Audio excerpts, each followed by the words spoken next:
Bismillahirrahmanirrahim. Alhamdulillahi Rabbil Alamin. Wassalatu wassalamu ala ashrafil mursalin Nabiyyina wa maulana Muhammadin wa ala alihi wa sahbihi ajma'in. Wa ashhadu an la ilaha illallah wahdahu la syarikalah. Wa ashhadu anna Muhammadan abduhu wa rasuluh.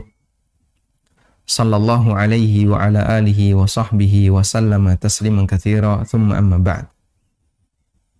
Alhamdulillah, puji syukur kita haturkan kehadirat Allah Azza wa Jal. Di kesempatan pagi hari ini kembali kita belajar bersama membaca buku Ada Orang Utang. Dan insya Allah kita akan membaca adab Al-Quran yang mengajarkan tentang bagaimana cara transaksi utang piutang yang ideal. Perlu diperhatikan di sini bahwa kita tidak membahas Al-Quran memotivasi orang berutang. Ini pasti salah paham. Namun yang kita bahas adalah bagaimana Al-Quran mengajarkan adab ketika orang melakukan transaksi utang. Dan itu berbeda ya. Memotivasi utang berarti Al-Quran mendorong orang untuk berutang. Dan kita tidak membahas itu.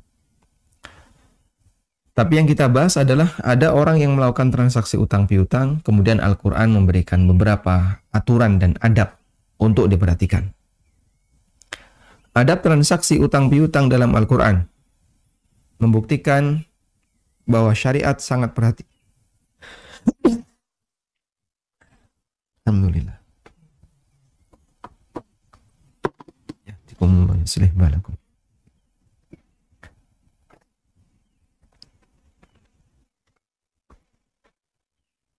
Nah, kita baca satu quote di sini ya. Adab transaksi utang piutang dalam Al-Quran membuktikan bahwasannya syariat sangat memperhatikan terhadap prinsip aman konflik ketika bermuamalah. Karena tujuan besar adanya adab dan aturan dalam muamalah adalah dalam rangka untuk menghindari potensi konflik di antara Bani Adam.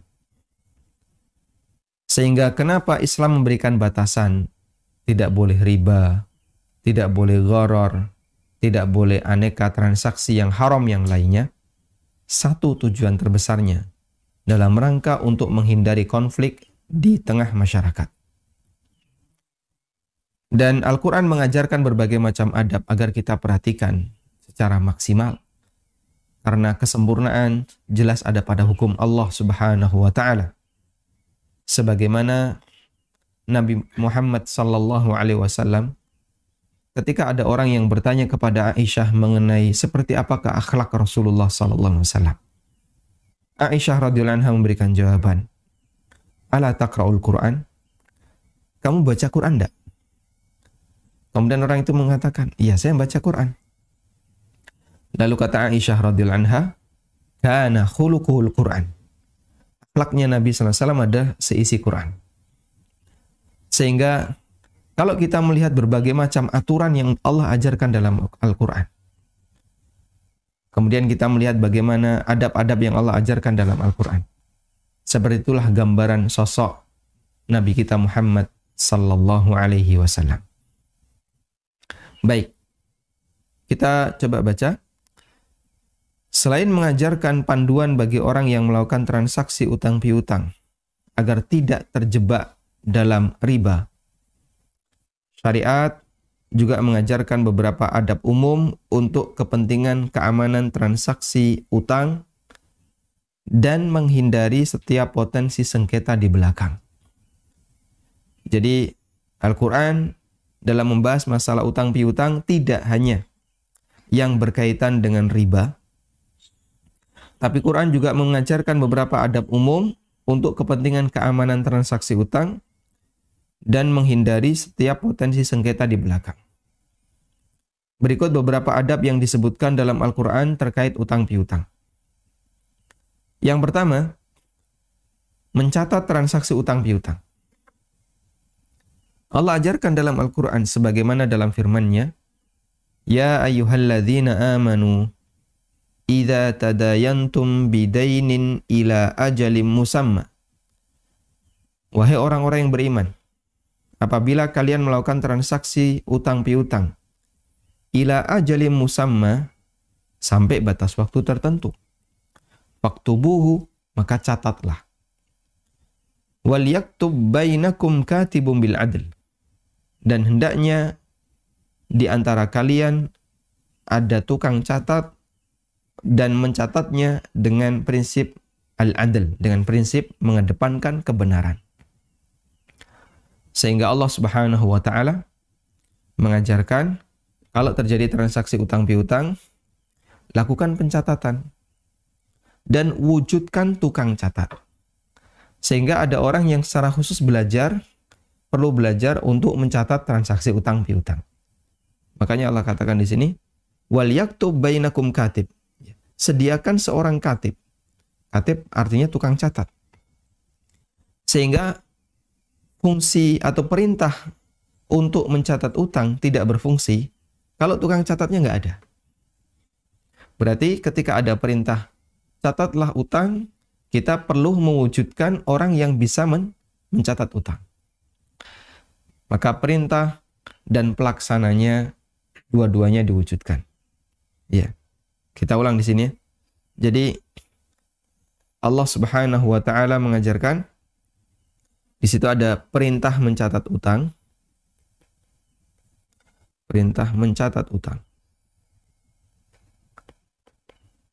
Berarti di saat yang sama harus ada apa? Harus ada orang yang bisa mencatat utang. Maka di sini berarti harus ada orang yang bisa mencatat utang. Perintah ini tidak akan berfungsi kalau yang kedua nggak ada. Nggak ada yang bisa nyatat. Dan di masa silam, yang namanya orang yang mencatat atau orang yang bisa menulis itu sedikit. Terhitung sedikit dan langka.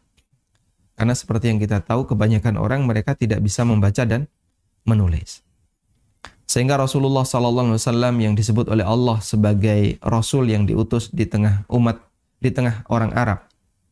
Walladzi ba'atha, Allah berfirman, walladzi ba'atha fil ummiyin. Dialah zat yang telah mengutus di tengah orang-orang ummiyun, yaitu orang Arab. Di mana orang Arab disebut sebagai orang yang ummi karena mereka punya ciri tidak bisa membaca dan menulis. Baik. Sehingga ayat ini berisi perintah untuk mencatat setiap akad utang piutang. Lalu perintah di sini apakah hukumnya wajib ataukah anjuran? Bisa jadi hukumnya wajib, bisa juga hukumnya anjuran. Mengingat adanya kebutuhan besar untuk mencatatnya. Jika tidak dicatat, mudah terjadi kesalahan, mudah lupa, berpotensi terjadi sengketa, dan semua dampak buruk yang lainnya. Maka menurut Imam As-Sa'di rahimahullah, bahwa mengenai hukum mencatat utang, hukum mencatat utang, ada dua. Ada hukumnya anjuran. Dan para ulama mengatakan ini hukum asal. Pada asalnya mencatat utang itu sifatnya hanya anjuran. Tapi bisa pada keadaan wajib, bisa menjadi wajib jika ada ada tuntutan untuk dicatat. Ada alasan ini harus dicatat. Kenapa? Karena kalau tidak berpotensi terjadi sengketa. Dan kita tidak boleh melakukan perbuatan, sengaja melakukan perbuatan yang mengarah kepada potensi sengketa. Kalau kamu melakukannya, ini pasti bikin berantem. Bikin ribut. Bikin ketegangan di antara masyarakat. Terus boleh nggak kita tetap melakukannya? Tidak boleh. Kalau sudah tahu itu akan bikin ribut, bikin berantem, bikin ketegangan di tengah masyarakat, ya jangan dilakukan. kita tidak boleh secara sengaja melakukan perbuatan yang berpotensi menghasilkan sengketa. Baik. Dan itu dijadikan alasan oleh Imam As-Sa'di rahimahullah untuk mengatakan bahwa mencatat utang ada yang hukumnya wajib ketika di situ berpotensi terjadinya pelanggaran atau berpotensi terjadinya sengketa di antara pelaku akad. Kita lanjutkan. Al-Qurtubi kemudian menyebutkan perbedaan pendapat ulama tentang hukum mencatat transaksi utang piutang. Mengatakan mencatat transaksi utang piutang hukumnya wajib. Ini adalah pendapat At-Tabari dan kesimpulan yang bisa kita pahami dari Ibnu Jurayj. Ibnu Jurayj ini ulama tabi'in dan beliau salah satu di antara ahli tafsir. Maka namanya sering disebutkan dalam tafsir Al-Quran. Pendapat yang kedua, mencatat transaksi utang, ini kurang ya, mencatat transaksi utang, hukumnya anjuran. Dan ini merupakan pendapat, dan inilah pendapat yang lebih mendekati kebenaran dengan alasan bahwa perintah mencatat dalam ayat ini mansukh, terhapus. Dengan firman Allah Ta'ala, فَإِنْ آمِنَ بَعْضُكُمْ بَعْضًا فَلْيُؤَدِّ الَّذِي اؤْتُمِنَ أَمَانَتَهُ. Jika ada orang yang memberikan amanah kepada kalian, maka orang yang diberi amanah hendaknya dia tunaikan amanah itu. Yaitu dengan cara salah satunya orang yang mendapatkan utang, dia tunaikan utang itu dengan cara dia selesaikan utang itu. Kemudian, tujuan besar mencatat transaksi utang adalah untuk mengamankan transaksi tersebut, transaksi utang piutang, mencegah terjadinya sengketa dan keraguan. Ini semua kembali kepada pertimbangan kebutuhan. Karena itu boleh saja tidak mencatatnya karena tidak dibutuhkan. Atau di sini karena alasan tidak dibutuhkan. Di sini saya sebut karena kebutuhan, mungkin Anda bisa lengkapi. Ya. Karena tidak dibutuhkan. Sehingga kalau tidak dibutuhkan, misalnya nilainya kecil dan terlalu repot jika harus dicatat, atau Anda cukup percaya dengan ucapan beliau karena tetangga dekat atau teman akrab, lalu utangnya utang yang tidak terlalu besar, insya Allah tidak masalah jika tidak dilakukan pencatatan. Baik, ini adab yang pertama terkait utang yang disebutkan dalam Al-Quran, yaitu melakukan pencatatan. Yang kedua, menghadirkan saksi. Saksi memiliki peran besar dalam transaksi yang mudah dilupakan pelakunya. Dalam transaksi yang mudah dilupakan pelakunya.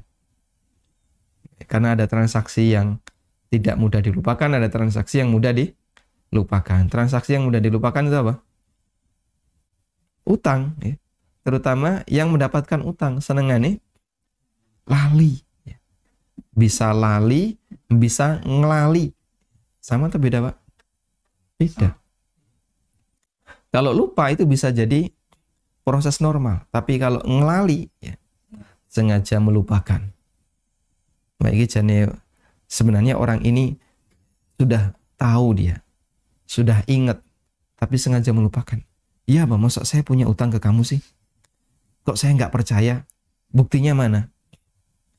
Saya kok ragu. Nah. Jadi, bagi orang yang berutang, dia mudah untuk melupakan, tapi bagi yang memberi utang, susah untuk melupakan. Masya Allah ya, duit 100 juta kok dilupakan. Tapi bagi yang menerima, lupakanlah. Bahkan fungsi catatan utang adalah sebagai saksi dari transaksi. Jadi catatan itu sendiri berfungsi sebagai saksi.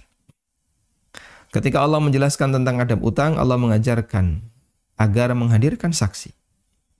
Allah berfirman, "Wastashhidu syahidaini mir rijalikum fa illam yakuna rajulaini farajulu wa imra'atani mimman tardawna minasy syuhada'i an tadilla ihdahuma fatudzakkira ihdahuma al-ukhra wa la ya'ba asy-syuhada'u ila idza ma du'u." Wastashhidu syahidaini mir rijalikum. Persaksikanlah transaksi utang itu dengan menghadirkan 2 orang saksi dari lelaki di antara kamu. Fa illam yakuna rajulain, kalau tidak ada 2 lelaki. Ya. Karena saksi itu minimal apa? 2. Saksi minimal 2. Fa illam yakuna rajulaini fa rajulu wa imra'atani mimman tardawna minasyuhada an tadilla ihdahuma fatudzakkira ihdahuma al-ukhra. Kalau enggak ada 2 lelaki, maka boleh persaksian itu dilakukan dengan seorang lelaki dan 2 wanita. Jadinya 3 orang. An tadilla ihdahuma fatudzakkira ihdahuma al-ukhra. Karena bisa jadi wanita ini yang satu lupa lalu diingatkan oleh temannya. Ya. Dan kemudian Allah sebutkan mimman tardawna minasyuhada, yaitu saksi yang kamu ridhoi. Nah, ini salah satu di antara syarat penting saksi dalam muamalah. Syarat saksi dalam muamalah, kita bicara dalam muamalah ya. Syarat saksi dalam muamalah, kata Allah, mimman tardawna minasyuhada. Mimman tardawna minasyuhada. Saksi yang kalian ridhoi. Artinya kalian ridho, rela untuk menjadikan si A ini jadi saksi. Ini itu berbeda-beda antara satu orang dengan orang yang lain. Sehingga kalau dalam transaksi, yang transaksi itu nilainya gede, kemudian ini bisa berpotensi terjadi sengketa, mungkin saksi yang dihadirkan jangan preman. Saksi yang dihadirkan bisa jadi orang tokoh masyarakat di situ. Misalnya seorang ustadz. Atau biasanya ya, kalau di kampung itu Pak Dukuh. Jadi A sama B melakukan transaksi jual beli tanah. Jabatan di Indonesia yang seumur hidup itu kan Pak Dukuh ya. Pak Dukuh itu seumur hidup. Ya. Jadi A sama B melakukan transaksi jual beli tanah. Ketika mereka melakukan transaksi jual beli tanah, biasanya yang dihadirkan minimal itu kelas RW. Kalau tidak ada ya minimal RT atau Pak Dukuh. Pak Dukuh RW RT. Nah itu sebenarnya praktek ini sesuai dengan apa yang disebutkan dalam Al-Quran, mimman tardawna minasyuhada. Kenapa yang nggak jadi saksi pembantu rumahnya si A, si B? Ya, pembantu kurang berkelas. Dalam arti, kalau ini terjadi sengketa, dia bicara, orang tidak percaya.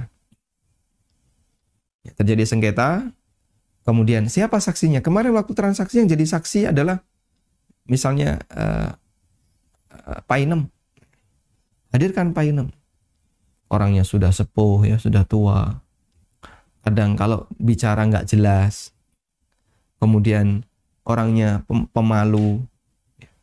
Disuruh bicara di depan umum banyak orang. Sekarang Pak Inem yang jadi saksi. Ya bisa jadi dia gemeteran. Ketika dia bicara, suaranya jadi tambah nggak jelas. Ini orang yang secara mental kurang begitu kuat dan secara status sosial kurang begitu dilihat di mata masyarakat, maka kalau jadi saksi bisa jadi nilainya sangat lemah. Atau aja yang jadi saksi Pak Ijo. Hadirkan Pak Ijo. Pak Ijo ini tukang ngapusi. Pak Ijo itu sukanya berbohong, suka berdusta. Dijadikan saksi. Ya sudah kalau begitu Mukidi aja. Mukidi preman ya. Jadi mimman tardawna minasyuhada, jadikan saksi orang yang kalian ridhoi. Ini sebenarnya sudah banyak dipraktikkan oleh masyarakat. Makanya mereka kalau transaksinya gede biasanya menghadirkan Pak Dukuh, menghadirkan Pak RW, menghadirkan minimal Pak RT dalam rangka untuk jadi saksi. Baik. Saksi itu bertingkat jamaah. saksi itu bertingkat. Ya. Untuk saksi yang paling berat, tingkatan saksi yang paling berat itu persaksian zina. Ini berapa? 4. Ya. Arba'ata syuhada, 4 saksi. Harus ada 4 saksi. 4 saksi mereka hadir dalam waktu yang sama, di kejadian yang tempatnya sama, dan mereka melihat bersamaan. Coba, kira-kira memungkinkan nggak itu dilakukan? Ya. Jadi ada orang berzina, disaksikan 4 orang, itu hampir mustahil. Makanya ada keterangan yang disampaikan oleh sebagian ulama, tidak ada hukuman had zina yang ditegakkan karena persaksian, itu tidak ada dalam sejarah Islam. Karena hampir tidak mungkin itu bisa dilakukan. Coba, 4 orang melihat bersama kejadian itu dalam waktu yang sama, di tempat yang sama. Dan dia melihat hubungan badan itu, ya, kemaluan, dimasukkan ke kemaluan. Hampir mustahil itu bisa dilakukan. Makanya tidak ada dalam sejarah Islam hukuman had zina itu ditegakkan dari persaksian. Yang ada itu jadi aturannya ada, tapi dalam prakteknya di masyarakat tidak semuanya terpenuhi.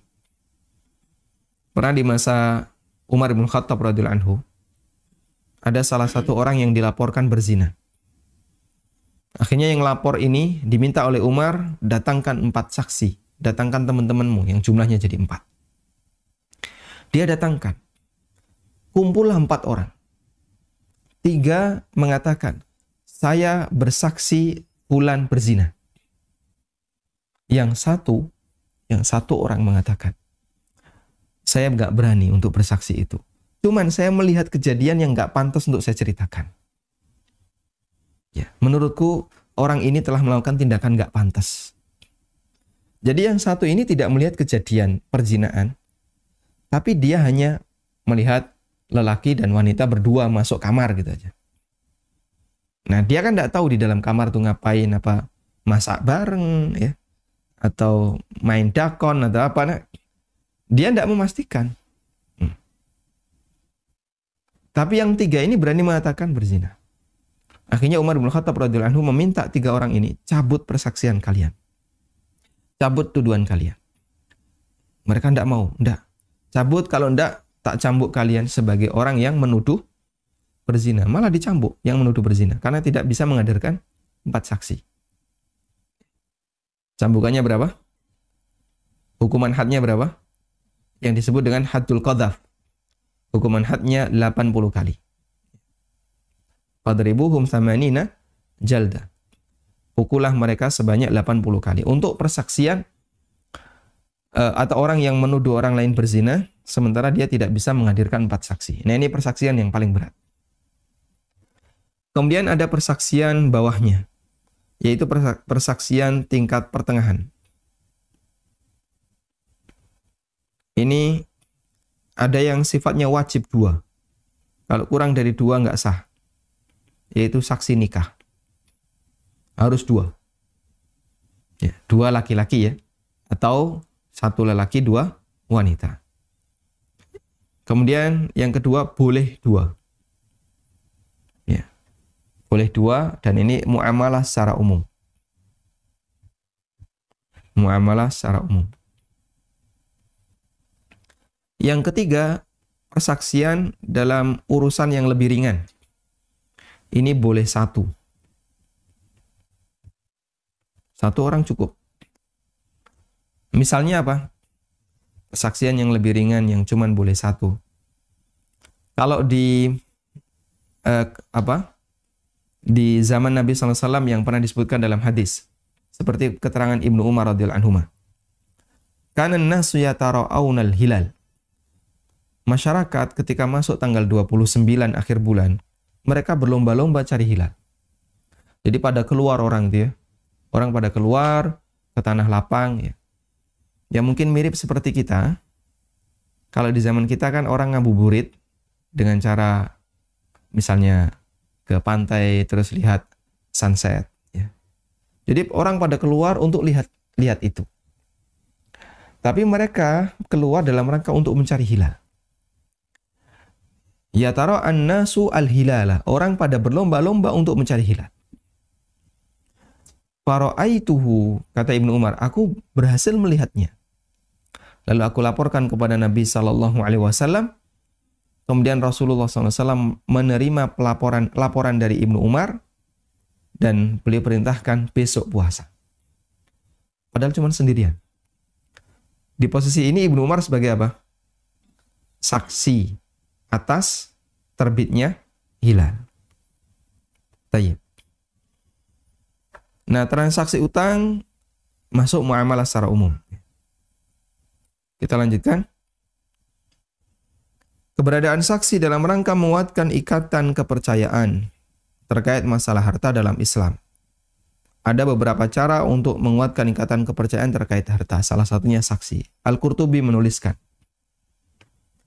Al-amwalu katsarallahu asbaba tawthiqiha likathrati jihati tahsiliha.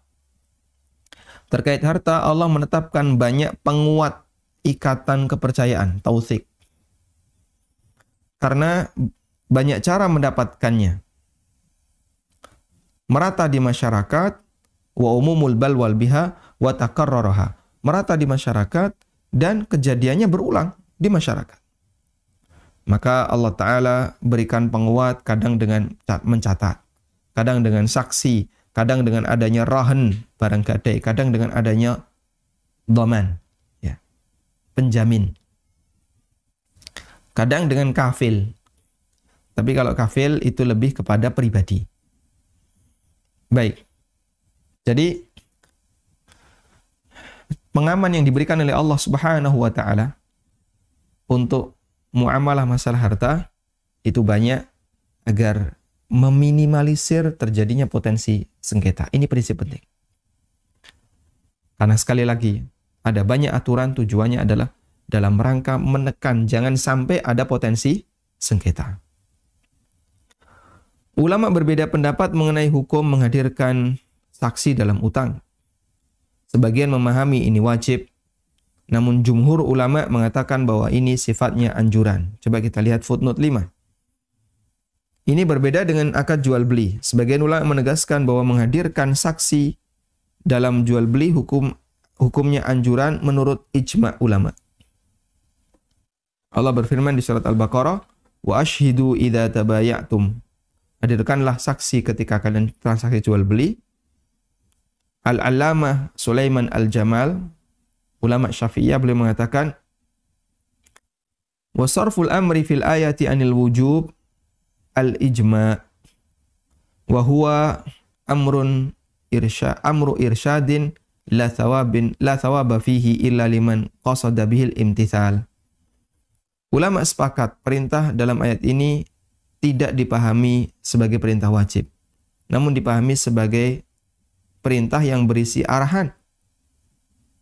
Sehingga hukum asalnya tidak ada nilai pahala kecuali jika dilakukan dengan niat, dengan maksud, maksudnya dengan niat untuk mengamalkan ayat. Dan Nabi SAW pernah melakukan akad jual beli tanpa saksi, berkali-kali. Berkali-kali tanpa saksi. Dilakukan oleh sahabat maupun Rasulullah SAW. Baik. Selanjutnya di sini kami sebutkan yang lebih tepat, keberadaan saksi dalam transaksi utang tidak wajib. Bahkan sebagian ulama menyebutkan tidak wajibnya saksi dalam transaksi utang adalah ijma' ulama, sebagaimana keterangan Al-Jassas. Dalam tafsirnya beliau menyatakan, wala khilafa baina fuqaha'il amsar. Tidak ada perbedaan pendapat di antara para ulama dari berbagai negeri bahwa perintah untuk mencatat utang, menghadirkan saksi, gadai, yang semuanya disebutkan dalam ayat sifatnya nadbun, anjuran. Wa irsyadun lana, dan bimbingan untuk kita, arahan untuk kita, dalam rangka untuk menjaga dan kebaikan serta mengedepankan prinsip al-ihtiyat, kehati-hatian dalam masalah utang dan urusan dunia. wa anna syai'an minhu ghairu wajibin. Dan semua itu hukumnya tidak wajib. Baik. Ini prinsip yang kedua, hadirkan saksi. Selanjutnya, yang ketiga, ada baiknya sediakan barang gadai. Untuk menjamin keamanan utang, dianjurkan untuk memberikan gadai. Merupakan satu kebiasaan di masyarakat, nilai barang gadai lebih besar daripada nilai utang. Tentang keberadaan gadai, Allah memberikan arahan, wa in kuntum ala safarin wa lam tajidu katiban farihanum maqbudah. Jika kamu dalam perjalanan, dalam bermuamalah secara tidak tunai, dan bermuamalah secara tidak tunai, sedang kamu tidak memperoleh seorang penulis, maka hendaknya utang itu diiringi dengan barang tanggungan yang dipegang oleh yang memberi utang. Sehingga berikan barang gadai. Dengan adanya gadai, tanggungan utang akan lebih ringan. Karena itulah Nabi SAW memberikan gadai, sebagaimana disebutkan dalam hadis yang akan dibawakan di bawah ini. Baju beliau tergadaikan kepada Yahudi untuk jaminan utang 30 sok gandum. Dan tentu saja nilai baju besi lebih mahal dibandingkan 30 sok gandum. Kemarin sudah kita bahas ini ya. Ketika kita menggali hikmah dari praktek utangnya Nabi SAW, 1 sok gandum. Kenapa kok sampai beliau utang 1 sok gandum? Atau 30 sok gandum? Keterangan Aisyah radhiyallahu anha, ketika Rasulullah SAW wafat, baju beliau tergadaikan kepada orang Yahudi dengan 30 sok gandum. Juga dalam riwayat Ibnu Abbas radhiyallahu anhuma, beliau menceritakan tatkala Rasulullah SAW diwafatkan oleh Allah, beliau tidak meninggalkan warisan berupa 1 dinar maupun 1 dirham maupun budak laki, budak perempuan. Sementara beliau tinggalkan baju besinya tergadaikan kepada orang Yahudi untuk membeli 30 sok gandum yang beliau gunakan untuk bahan kebutuhan pokok beliau dan keluarganya. Masya Allah. Baik. Sehingga Rasulullah SAW ketika itu utang karena sekali lagi adalah pilihan terakhir dan beliau terpaksa untuk itu.